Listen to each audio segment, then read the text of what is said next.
몇 주 동안 이어져온 우리의 추측이 끝났습니다. 일본의 아베 신조 총리가 금요일 수많은 기자들 앞에서 충격적인 발표를 했죠. 나는 현재 정기적으로 관리가 필요한 새로운 치료를 받고 있다. 총리직을 수행하기에 시간이 충분하지 않다. 중요한 의사결정들을 내려야 하는데 실수를 할 수는 없다. 총리직을 계속해서는 안 된다고 판단했다. 임기 1년을 남겨놓고 코로나 바이러스가 계속해서 확산하는 가운데 일본 국민들에게 진심으로 사과하고 싶다. 총리직의 교체가 실제로 이루어질 때까지 내 의무를 확실히 이행하겠다.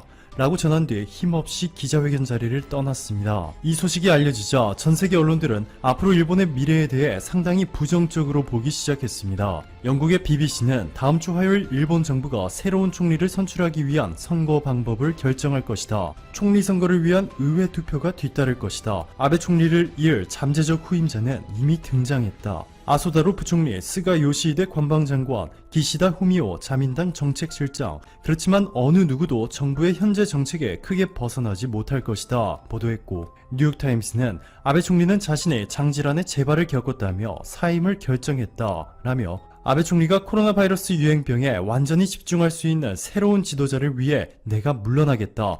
일본은 제2차 팬데믹을 겪고 있다 말한 점을 강조했고, 또한 아베 총리는 후임자가 선정될 때까지 머물려고 했지만 병원을 방문한 후에 월요일에 사임하기로 결정했다. 아베 총리는 전쟁 범죄로 기소된 총리의 손자이자 전직 외무장관의 아들이다. 코로나 대유행 기간 동안 아베 총리의 지지율은 30%대로 곤두박질 쳤다 라고 전했습니다. 뉴욕타임스는 아베 총리가 사임하면서 한국과 일본의 관계에도 큰 변화가 있을 것이라 말했는데요. 뉴욕타임스는 일본의 차기 총리가 한국과의 어긋난 관계를 풀기 위해 여러 조치를 취할 것이다 라며 중장기적으로 일본이 직면할 중요한 문제 중 하나가 바로 한국과의 관계라고 전했습니다. 자, 그런데 여기서 모두의 예상을 벗어난 인물이 아베 총리의 뒤를 이을 것으로 관측되고 있습니다. 스가 요시히데. 일본 아키타현 오가치군 유자와시에서 가난한 농부의 아들로 태어난 그는 골판지 공장에서 학비를 모아 호세이대 법학부 정치학과를 졸업했습니다. 이후 중의원 오코노기 히코사부로의 비서로 무려 11년이나 지내다가 가나가와현에서 공천을 받아 출마하면서 정치계에 입문했습니다. 현재 아베 총리의 최측근이자 무엇보다 니카이 간사장과의 관계 때문에 스가 관방장관이 아베 총리의 뒤를 이을 것이라는 의견이 지배적인 상황이죠. 니카이가 이끄는 파벌에는 무려 47명의 의원이 소속되어 있고, 자민당 내에서도 극보수로 알려진 스가를 따를 스가 그룹이 약 30명 정도 있기 때문에 이 둘을 합치게 되면 스가 관방장관이 차기 총리가 될 가능성이 매우 높다는 것이죠. 니카이는 유명한 킹메이커로 지난 2018년 아베 총리가 임기를 연장할 때도 엄청난 영향력을 행사했고, 최근 신종 코로나 바이러스와 관련한 대책을 마련하는 과정에서도 니카이가 실질적인 배우였다고 평가받고 있습니다. 스가 요시히데가 차기 총리로 확정되면 한국과 일본의 관계는 더욱더 악화될 가능성이 높습니다. 일본의 와다 하루키 도쿄 명예교수는 한일 관계가 발전하려면 스가 장관이 차기 총리로 임명돼서는 안 된다 라는 폭탄 발언까지 했는데요. 스가 장관은 G7의 틀 그 자체를 유지하는 것이 중요하다 라는 발언을 수차례 하며 미국이 G7에 한국을 초대하고 싶다는 의견에 강하게 반대해왔고, 모든 대응책을 검토하고 있다, 방향성은 확실히 나와 있다 라고 밝히며 한국이 일본 전범기업의 자산을 매각할 경우 일본 내 한국 기업들의 자산 압류, 주한 일본 대사 소환, 한국인 비자 발급 제한, 한국산 제품 관세 인상, 한국으로의 송금 중단 등의 방법들을 동원해 한국에 보복하겠다고까지 전했습니다. 아베 총리보다 더 충격적인 인물이 새로운 일본의 1인자가 되길 일보 직전인 상황인데요. 이보다 더 충격적인 사실이 한 가지 밝혀졌습니다. KBS 의료진단 라이브와의 인터뷰에서 호사카 유지 교수는 국가 원수의 건강, 이것은 급비 상황입니다. 그런데 몇 주 전부터 아베 총리 주변에서 계속해서 이야기가 나왔습니다. 극비로 해야 하는 내용입니다. 너무 노출되는 것이죠. 첫 번째로 7월 6일 집무실에서 피를 토했다는 이야기가 나왔고, 이로 인해 상당히 소란스러웠죠. 그 다음 8월 17일 직접 7시간 반 동안 병원을 다녀왔습니다. 그것도 아주 공개적으로 말이죠. 보통 그렇게 하지 않아요. 그리고 일주일 후에 또다시 공개적으로 아침에 병원을 다녀왔습니다. 이것은 국민들에게 그만두겠다는 뜻을 미리 보여준 것이고, 이를 통해서 어떤 다른 이유가 가려지는 겁니다. 하나의 쇼를 하고 있다, 그런 식으로 저는 봤습니다. 호사카 유지 교수는 아베 총리가 어느 정도 아픈 것은 사실이지만 17살 때부터 알아온 병이고 이를 사실상 극복하고 있다고 전했습니다. 의학이 발전함에 따라서 궤양성 대장염이라는 병이 완치는 아니지만 거의 다 완치된 상태로 갈 수 있기 때문에 아베 신조가 총리직을 사임한 진짜 이유는 따로 있다는 것입니다. 호사카 유지 교수는 아베 총리의 지지율이 복합적인 문제로 내려가고 있어요. 지지율이 계속 내려가는 이유는 코로나 대응 실패 그리고 스캔들입니다. 이번 5월에 내기 마작을 해가지고 그 혐의로 쿠로카와 검사장이 사임을 했죠. 쿠로카와는 아베 정권에서 검찰총장으로 내정해 있었던 사람입니다. 그 사람이 검찰총장이면 현재까지 아베 정권이 저지른 모든 비리는 그 사람이 완전히 없애주었어요. 그 사람이 그렇게 온갖 비리들을 덮어왔는데 그 사람이 이제 사라졌습니다. 그 사람이 없었더라면 검찰이 수많은 정치인들을 법정의 죄인으로 세울 수 있었습니다. 아베 총리가 법정에 나갈 수도 있었겠죠. 이렇게 되면 아베 총리에 대한 국민들의 질타가 쏟아지겠죠. 그러면 지지율은 계속 떨어집니다. 그 다음 선거를 치르면 자민당은 참패할 것이고 정권 교체까지 이어지게 됩니다. 이 사태를 막기 위해 지금 아베 총리가 물러났다 라고 보는 것이 가장 타당하다 라고 전했습니다. 즉 아베 총리의 건강 이상설은 표면적인 사유일 뿐 정권 교체를 막기 위한 최후의 선택이었던 것입니다. 이러한 합리적 분석은 호사카 유지만의 의견이 아니었습니다. 뉴욕타임스는 아베 총리는 아프다. 하지만 그것이 그가 총리직을 그만두는 유일한 이유일까? 라는 파격적인 제목과 함께 아베 총리는 코로나 기간 동안 잘못된 정책들을 발표했다. 일본 모든 가정에 2개의 천 마스크, 일명 아베노 마스크를 배포하려는 그의 계획은 헛되고 비효율적인 것으로 조롱받았다. 동시에 아베 총리와 그의 측근들은 다양한 스캔들에 휘말렸고 그것에 대한 설득력 있는 설명을 하지 못했다. 아베 총리가 측근과 친구들의 특별한 혜택을 준 모리토모 학원과 가케 학원 스캔들, 일본 국민들의 세금으로 점점 더 호화스러운 벚꽃 축제를 열어 자신의 지지자들을 초대한 벚꽃 스캔들, 아베 총리가 검찰총장으로 밀던 검찰 고위 간부가 불법 도박으로 사임한 스캔들, 아베 총리와 가와이 가스유키 여사의 측근인 안리 의원이 지난 선거 때 돈으로 유권자들을 매수해 결국 공직선거법 위반 혐의로 체포까지 됐다 라고 보도하며 정권 교체를 막기 위해 아베 총리와 자민당이 새로운 총리를 내놓으려 한다는 호사카 유지 교수의 의견을 뒷받침했습니다. 현재 일본의 컨트롤 타워가 이렇게 아수라장으로 변해버리면서 한국을 향한 막말 수위도 상상을 초월할 정도로 올라가고 있습니다. 요미우리 신문은 최근 이낙연 전 총리가 더불어민주당의 새로운 대표가 됐다는 소식을 전하면서 이렇게 보도했습니다. 한국의 여당인 더불어민주당이 29일 새 대표로 한국 정계에서 유수의 지일파 이 전 총리가 선출됐다. 아사히 신문도 다음 대선에서 유력 후보인 이 전 총리가 더불어민주당의 새 대표가 됐다. 일본 특파원 경력이 있고 일본어가 능통한 한국 정계 굴지의 지일파 라고 소개했고 마이니치 신문과 교도통신도 이낙연 전 총리를 일본통 도쿄 특파원을 지낸 지일파라고 소개했습니다. 지일파는 친일파와는 달리 일본을 맹신하는 것이 아니라 일본의 사회와 문화에 대해 깊은 이해를 가진 사람을 뜻하지만 일본 언론들의 뉘앙스는 한국이 이전처럼 자신들의 뜻에 절대적으로 따라주기를 기대하고 있습니다. 오늘도 감사합니다. 최고로 멋진 하루 보내시길 바랄게요. 일본의 신종 코로나 바이러스 확진자가 9일 들어 사흘 만에 다시 100명 넘게 발병하고 18명이 추가로 사망했다.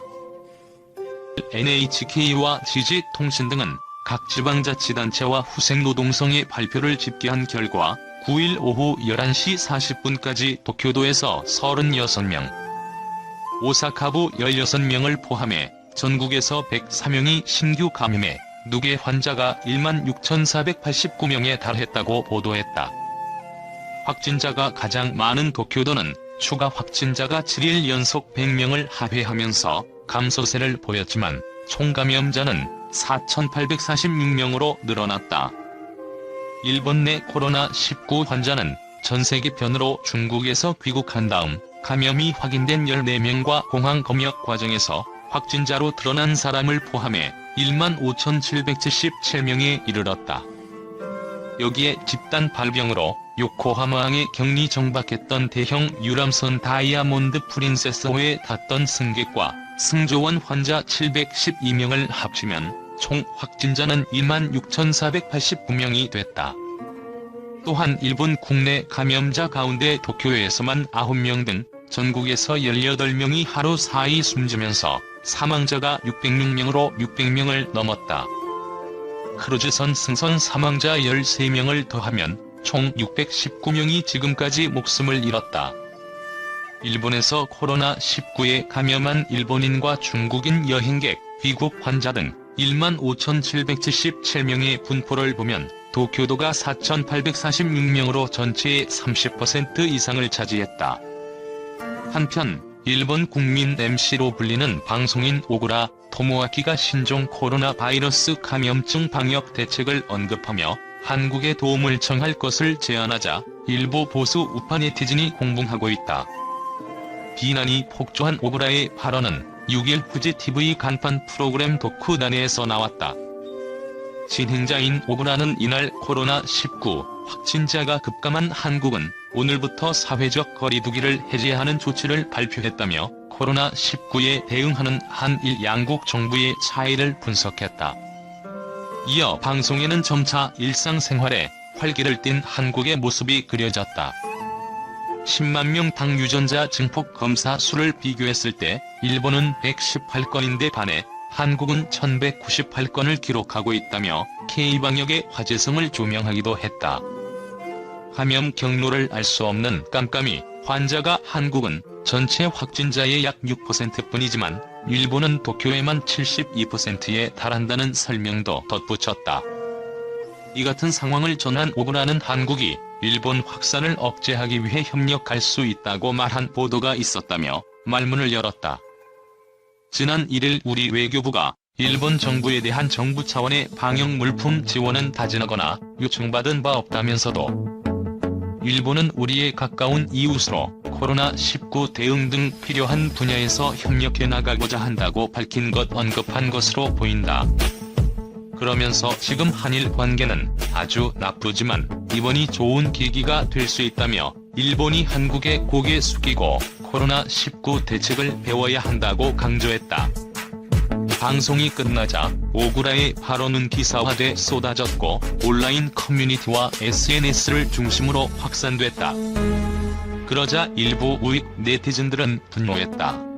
그중 몇몇 네티즌은 두 나라 사이에 얽힌 역사적 갈등을 꺼내며 비난했다. 이들은 오구라는 한국 정부의 무서움을 인식하지 못하는 것 같다며 합의 후에도 위안부 동상을 설치한 것, 비정상적인 반일 교육을 아이들에게 강제한 것 등 우리가 고개를 숙이기 전 한국이 먼저 사과하라고 주장했다. 또 다른 일부는 오구라에 대한 인신공격성 발언을 내뱉기도 했다. 한 네티즌은 요즘 오구라가 방송하는 걸 보면 발언도 이상하고 생각하는 게 비정상적이라며 이제 거의 마지막이 아닐까 싶다는 댓글을 썼다. 또 세세한 것을 따져보면 한국은 일본보다 뒤처져 있다는 근거 없는 말과 함께 방송에서 공개 발언을 하려면 조금 더 배우고 오라고 지적했다. 비대면 피자, 염분 조절 컵 일본의 코로나 대응법. 신종 코로나 바이러스 감염증로 전 세계가 풍기 현상이나 사재기 현상에 시달리고 있다. 일본의 경우 자연재해가 많아 사재기나 풍기 현상은 이미 익숙한 일이다. 하지만 흥미로운 것은 이번 사태에서 일본인의 소비 심리가 이전과는 다른 양상을 나타낸다는 점이다. 파스타 등의 인기 식품이 달라졌고 염분 조절 컵이나 비대면 배달 피자 등도 등장하면서 주목을 끌고 있다. 한국농수산식품유통공사에 따르면 최근 일본에서는 일본 피자헛이 진행하고 있는 비대면 택배 피자가 인기를 끌고 있다. 사전에 결제를 마치면 손님의 재택을 확인하고 현관 앞에 제품을 놓는 형식으로 진행된다. 택배원과 주문 고객은 인터폰을 통해 대화하고 대면은 하지 않는다.